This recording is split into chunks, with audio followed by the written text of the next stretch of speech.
2 weeks into the class, the teacher, Mr. Sargent, God rest his soul, told me, you don't know how to write, and certainly don't know how to talk on a microphone. Because you're in a studio, but it's just the microphone, and you're, that's when I realized there's always someone listening.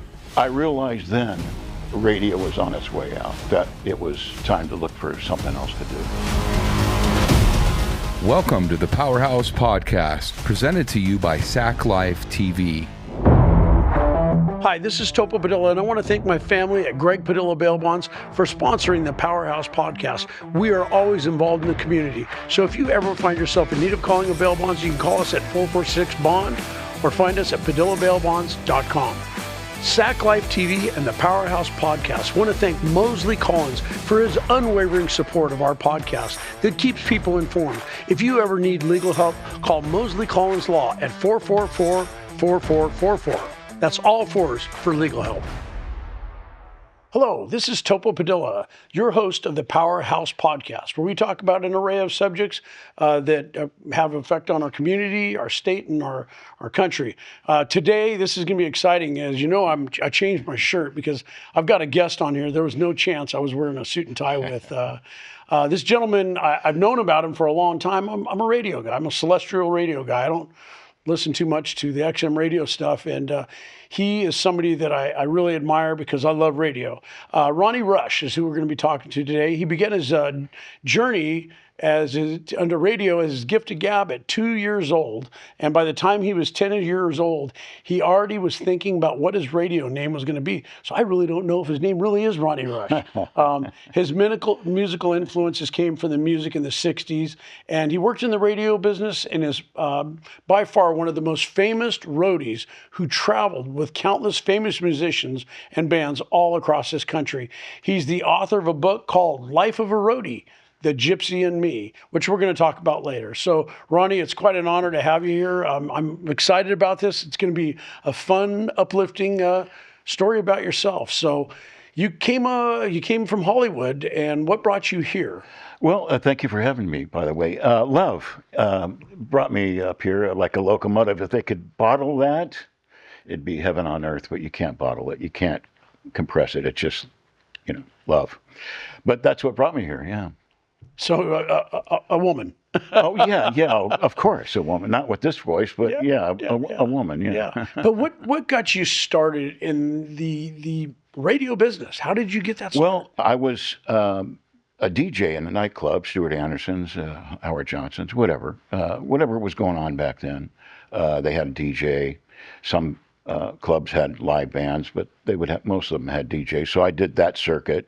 Once I got here to Sacramento, I found it was the force field was really tough. I mean, you couldn't even go see a doctor without a referral from another doctor. So it had that country feel, Sacramento, when I first got here. Noticed all the trees. Hollywood is all concrete, as you know. So you could go anywhere in Sacramento in 20 minutes. That was 40 years ago. But I did the DJ circuit here, and then I got into advertising and went to all the mom and pops in Sacramento, and that got me to meet a lot of people. So that kind of got me in motion. And then actually, I guess it took a couple years before the doors started opening up, and just to have a rapport with people, because it was just really a real tight-knit community. So you, like me, believe in radio, and I believe in radio marketing. Yeah. We've been advertising our business on radio for 21 years. Yeah. And I firmly believe in it. It's top of the mind awareness. People don't too often sit there and channel surf. So I did not know you were into advertising, selling advertising, because I'll tell you what, if I wasn't doing what I was doing, I would be in marketing, and I would push everybody to advertise on the radio. Yeah, that was a way for me to get to know the mom and pops in Sacramento. And eventually, once I did land in radio, I was selling advertisement for radio. And I would go just do that same, because I had learned early on, what that was all about. I guess when I was at one of the top stations, a program director from KHJ Los Angeles came up, and he was the program director here. And he had hired me on for advertising. And, the big round table at 5 o'clock, 10, 12, salespeople, and we'd have to go and explain everything. So he goes, well, Ronnie Rush is our top salesman this month. And he did that again the next month. Ronnie Rush is our top salesman. And I'm thinking, huh? So the third month, he said, okay, you're on the air tomorrow. Now, this is the program director from KHJ telling me I'm going to be on the air tomorrow, which was a Saturday. And so I showed up. He said, just make sure you record your show and set it on my desk Monday morning. So I went in and recorded the show. I guess it was like 6 a.m., whatever. And put it on his desk the next morning. And he goes, Ronnie, I was listening to your show. I went, well, you're up that early? He goes, it's on 24/7. So he goes, you're oldies. When I'm talking to you like this, it's normal. But when you're on the air, something happens with your mindset. And I thought back to KHJ, the Real Don Steel, and the ocean and the beach and, being raised up. And the mindset was oldies. So that helped me steer the ship towards Cool 101 and the ones that were playing the oldies. So that kind of, pick up all these things along the way, So I got to ask you, when you started in radio, Yeah. did you have tapes? Did you have reels? What did you have? Let's see. I'm going to have to think about that now. Yeah, you got me. No, but it was carts, 8-track tape. Yes. It was carts for commercials. So there we were. You're talking on the air. You're loading the cart, and you're getting ready to play the song, and you're going in and out of the song. Hey, here's the Beach Boys. Blah, blah. By the way, you do kind of look like one of the Beach Boys today. But so you're just doing all of that. And then regulation came in and said you can have more than one FM, more than one AM. And Clear Channel came in and bought everything. So now when you go down the dial, it's owned by Clear Channel. So if you got fired at one station, you just go down to mom and pop. So all of that was owned by Clear Channel. So you're like, okay. And then they bring in somebody from Chicago. A girl was showing you the computer that will run when there's no jock. It will play the songs. It will play the commercials. And some guy in Texas is doing voice tracking, and where he just pretends he's on the radio, and that 11 Western states is picking up all of that signal because they own all the stations. So the stations just the engineer would flip it, and they tune into that frequency, and so you're on the air. You just couldn't say what the weather was, and you couldn't say at what time it was because you're in Texas. So anyway, I realized then. Radio was on its way out. That it was time to look for something else to do. Well, I will say this, that, again, radio helped me and my father get our business where it is today. Sure. It's a way to tell a story. You talked about, you went to broadcasting school. Yeah, my mom had passed away from breast cancer. She was 50. I was 29, 30 at the time. And, I'd call her, hey, and she's in Los Angeles. Hey, Mom, you want me to come down and mow the yard and make some spaghetti for me? And I'd come down and help you out. No, son, you get on that radio. So I thought about that. She selfless in that statement, but I was really ready to do that. She goes, no, you just stay on that radio. And I thought about that Avon microphone with Cologne when I was 7. So those are those little indicators. And I said, okay, because I hadn't been on the air yet. I hadn't even been to broadcasting school. And in fact, when I realized, besides the program director for KHJ telling me your mindset is oldies, rock and roll, I realized that you have to think radio. You can't have this great voice or whatever it is. I hear it. I hear myself, but I don't know. I don't get emotional about it. Like Johnny Carson asking Frank Sinatra, when you have a date and the candles are lit, who do you listen to? And Sinatra goes, well, I listen to jazz. I went, wow. So, or Elvis. Elvis stopping in the middle of Memories. That song was a great song, by the way, Memories. And he stops midway and he tells the engineer, hey, why are you guys crying? Well, the talk back button, and the engineer goes, well, Elvis, it's the way you're singing. So even Elvis couldn't get emotional about his voice. He could hear his voice, but unless he's in Vegas at the front row and the girls are all then he can see the reaction. I would get a reaction on the air. They would call in and, Ronnie, are you 6 foot, blonde hair? So, could be, until I did a live remote and they go, oh, you're only 5'7", man, or whatever, I can say, man, some of us have a face for radio, right? Yeah. That's our deal. Hey, I want to tell you my quick story, just not to hog up any of your time, but KYDS. I went to El Camino High School, 91.5. Yeah. I think it was 50 watts. No, it was a long time ago. Yeah, but it still exists today. On a little building, right? Yeah. So I remember my senior year, I had to take an elective. I took the class. 2 weeks into the class, the teacher, Mr. Sargent, God rest his soul, told me, number one, kid, you better drop out of this class because you need to pass to graduate. You don't know how to write, and you certainly don't know how to talk on a microphone. So years later, I saw him at a basketball tournament, and I walked up, started talking, didn't tell him who I was. And he said, hey, are you Padilla? And I said, yeah, did you recognize me? He goes, no, I recognize your voice. There you go. I didn't do too good in class. I graduated, but I will tell you, that man inspired me. When the opportunity did get in to go to radio, I remembered what he told me.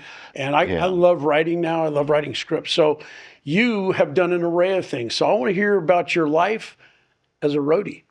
Well, yeah, the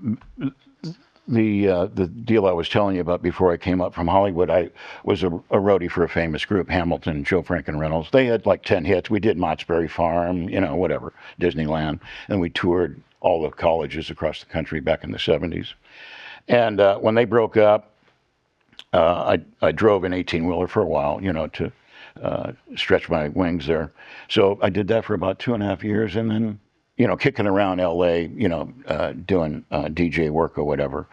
It just never happened. I never could get over that hump until I went to broadcasting school in Sacramento.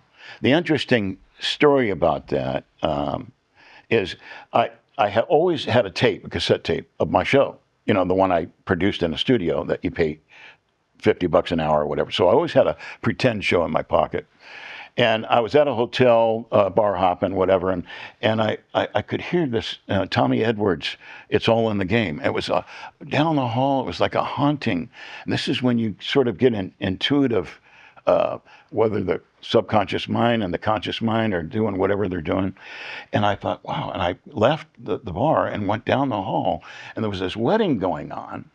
And I walked in, and I walked up to the DJ, and I said, who is that? And he told me.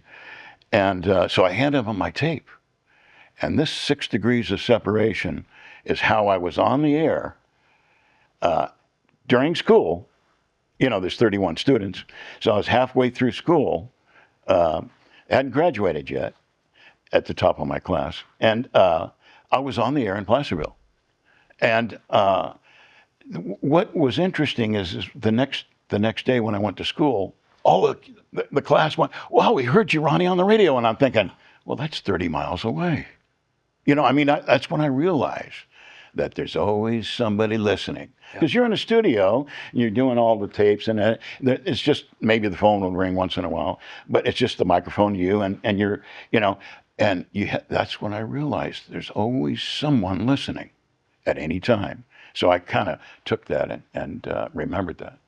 I'm not going to say I miss this, but part of my life growing up when I was, in my teens, was being able to call into the radio station and request a song and waiting for 30 minutes, for 40 minutes. Now I realized they did that to keep me listening, but I wanted to hear, hey, this request is made by Topo. It's 3 Dog Night and all that. The night Chicago died. And I remember one night I literally lay there for 2 hours and I'm like, dang, I lost faith. They're not going to play it. And then it came on. Listener. I was wide awake. But those days are gone, aren't they? Well, yeah, just basically, when you turn on the radio in Sacramento, you could tell it's not local. You know what I'm saying? You could. There's certain jocks across the country that are, taping the show and sending it out through all the states. You could tell it's not local, and I miss that local thing. There's a couple if there are any television or radio stations left, they got a morning show like the Eagle. That's live, and then you got maybe the afternoon drive doing traffic. That's live, but everything else is recorded. Yeah. 7 days a week. I had the years and years ago, over 20 plus years ago, I was emceeing an event for a school, and they said, "Hey, we got these two guys. They're going to be the MCs of the event." And I go, "Well, I'll introduce them. Who are they?" And they go, "It's Armstrong and Getty." I go, "Okay, what radio station are they on?" They tell me. I go, so I went back to them. I said, "Hey, what kind of music do you guys play?" And they're like, "Music?" And they were talk show hosts. And I was like, "Oh." Well, I got on that stage and I introduced him like I'd known him for 10 years. And we actually did become very, very good friends. To see a show like that start here locally in Sacramento on 650, grow to have it's widespread throughout the Western United States. I do miss it, but I love those kind of guys. And so that leads me into, a mutual friend that we have. I mean, I can call him a mutual friend because I was around him 2 or 3 or 4 times. Oh, is that Rush Limbaugh. yeah. You've had some. Like, I don't know if I told you already, but he was doing that segment for, that 3 minutes with the mayor of Davis, and then he got to KFBK radio. And he was on there for quite a while. I mean, if you did a commercial 30-second spot or a 30-second spot back then on Rush Limbaugh's show was $240 for 30 seconds. So he had the audience. So he did that for a few years. I'm down the hall at Cool 101 KFBK. This is years ago when there was 5 or 6 stations under one roof. But he was down the hall at KFBK. I'm down the hall at Cool 101, but I wasn't quite at Cool 101 just yet. He was just somebody that I heard on the radio all the time. So when I got my legs for radio, went down to the Central Valley because I knew from just studying that I had to go make all my mistakes down in the Central Valley. So I made all my mistakes there, and you record every show. And so you listen to it just to kind of find, and you listen to it enough, you can kind of, then it allows you to see your mistakes. So I fine-tuned all that after a couple of years and started, all the stations here, all up and down the dial. You drop tape off in a resume, and they call you, and you go in and you talk. And so I got into this major station, the KHJ program director, through sales. So, and I already, I had that down. So I did the sales thing, and I was actually on the air finally. Now, I had some goals. Don't get me wrong. In broadcasting school, I had some goals. Being a top 5 market, years down the road, which I wound up at KFRC. So I made it there. I didn't quite make the Casey Kasem fill in the top 40. I wanted that. For myself. So you never worked at KZAP?